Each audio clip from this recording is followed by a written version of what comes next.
بیشتر صاحب ایک تو اوورال اس کا کیا امپیکٹ آئے گا, یہ جو عدلیہ کے اندر یہ جو بہت بڑا ایشو 26ویں ترمیم کے حوالے سے چل رہا ہے اس پہ اوپر کیا امپیکٹ آئے گا؟ دوسرے کافی سرپرائزز ہیں کہ لاہور اور پشاور سے جو ہے حامد خان گروپ کا ہارنا اور کراچی سے جیتنا, کیا کہیں گے اوورال اس کو کیسے آپ دیکھتے ہیں؟ جی عامر صاحب, جو لیگل ہماری لائرز الیکشنز ہوتے ہیں نا, ان کو پیورلی ویو کرنا کہ کسی پولیٹیکل جماعت کی الائنس ہے کسی کے ساتھ, اس کی بیسس پر کوئی رزلٹس آئے ہیں, میرا خیال یہ اگر آپ ہسٹری اٹھا کے دیکھ لیں ایسے نہیں ہے. ہمارے وکیلوں کے الیکشنز میں ذاتی تعلقات بہت میٹر کرتے ہیں, کینڈیڈیٹ اچھا برا ہونا بہت میٹر کرتا ہے, پھر وکیلوں کی اپنی دڑا بندیاں ہوتی ہیں جس میں کوئی ہو سکتا ہے کہ شاید پی ایم ایل این کا وکیل بھی آ کے ادھر ووٹ ڈال جائے, یا پی ایم ایل این کا وکیل نہ ہو, پی ٹی آئی کا ہو, وہ دوسری طرف ووٹ ڈال جائے. وکیل اپنا الیکشن بڑا ڈفرنٹ طریقے سے اس میں ووٹنگ کرتے ہیں, اور اس دفعہ بھی جو آپ کو نظر آئے ہوگا, کیونکہ جو رؤف صاحب جیتے ہیں جن کا بھی نظر آ رہا ہے, وہ candidate basically Punjab based candidate تھے, اور اس دفعہ باری تھی بلوچستان کی, لیکن انہوں نے اپنے آپ کو جو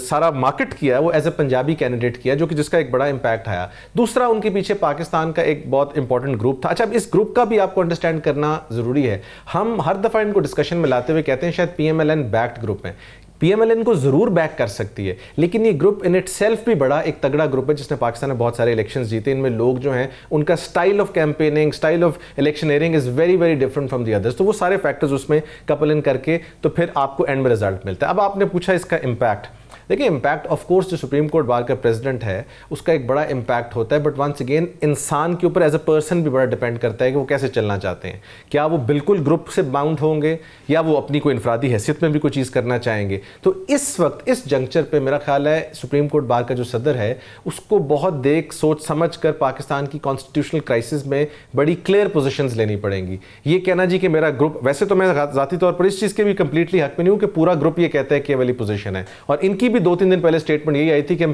26ویں ترمیم جو ہے اس کے نہ حق میں نہ خلاف میں, ہم تو اس کے اوپر ووٹ ہی نہیں مانگ رہے. سو ان کو پوزیشن لینی پڑے گی. بٹ یس, جس طرح حامد خان گروپ کی ایک وسیفرس پوزیشن ہے وہ شاید نہ لے سکیں, لیکن نیچے سیکرٹری اگر ان کی سائڈ سے آ جاتے ہیں تو سپریم کورٹ کے اندر ایک کیوس رہے گی, کیونکہ سیکرٹری کی پوزیشن بھی ایک بڑی انپورٹنٹ پوزیشن ہوتی ہے. تو سپریم کورٹ بار ایک سپلٹ میں رہے گی جس کا زیادہ بینیفٹ مجھے لگتا ہے شاید گورنمنٹ لے جائے گی. جس طریقے سے یہ ہوتا ہے, یہ آئینی ترمیم کا ہوا ہے کہ وہ جمعے کو آپ دیکھیں, آج جو ہے منگل ہو گئی ہے, وہ آج اشارے آئے ہیں, جمعے کو انہوں نے ایکسٹینڈ کر دیا ہے, اور جس طرح پہلے ہوتا رہا ہے راتوں رات وہ پاس ہوتے ہیں وہ آئینی ترمیم دونوں ہاؤسز سے, اور صبح early in the morning Zardari صاحب کبھی نہیں اٹھے, وہ صبح فجر کے وقت اٹھ کے جو ہے نا انہوں نے سائن کر کے وہ عدالت کے کھلنے سے پہلے ہی جو ہے وہ ہو چکا ہوا تھا. مگر buck stops at the chief justice in the end, کہ کیونکہ جوڈیشل کمیشن کے ہیڈ بھی وہی ہیں تو انہوں پہ منحصر ہوگا کہ وہ کب یہ اس کو لگاتے ہیں اور اس کا تناظر دیکھتے ہیں. ایسا ہی ہوگا.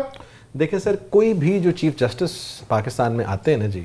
وہ اپنی ایک لیگیسی چھوڑ کے جاتے ہیں, اور اس چیز کا they are very cognizant of that. اور اگر آپ پاکستان کے پچھلے 5-6 چیف جسٹس چھوڑیں تو ہر ایک کی اپنی اپنی لیگیسی, اور اس کے اوپر ہم کامنٹ کر سکتے ہیں. اور بالکل جو ایکس چیف جسٹس ہیں ان کی تو لیگیسی آپ سب کے سامنے ہے, ہم ان کی لیگیسی کے علاوہ کوئی بات ہی نہیں کی ہم نے 1 سال.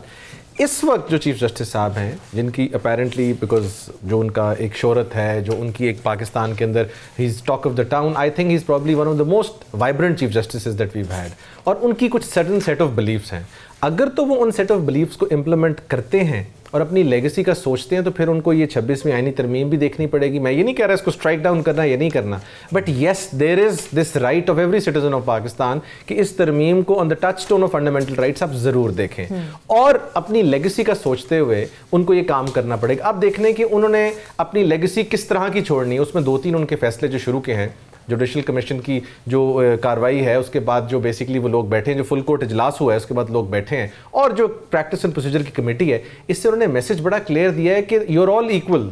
As far as I am concerned, I am just the first among equals. اور وہ first among equals والی پوزیشن پر رہیں گے تو ٹھیک ہے, ورنہ آپ کے سامنے ہے جی قاضی فائز عیسیٰ صاحب جو ایک زمانے میں ان کی بڑی اچھی شہرت تھی, لیکن جب وہ چیف جسٹس بنے ہیں تو آپ کے سامنے کہ ہم ان کو کس طرح کے الفاظ میں یاد کرتے ہیں. دوسرا, پاکستان کو اس وقت رول آف لاء کی جو اگر ضرورت ہے تو آئی تھنک اس سے زیادہ ضرورت پاکستان کو ہے نہیں اس سے پہلے کبھی. So the chief justice of this country has to make a decision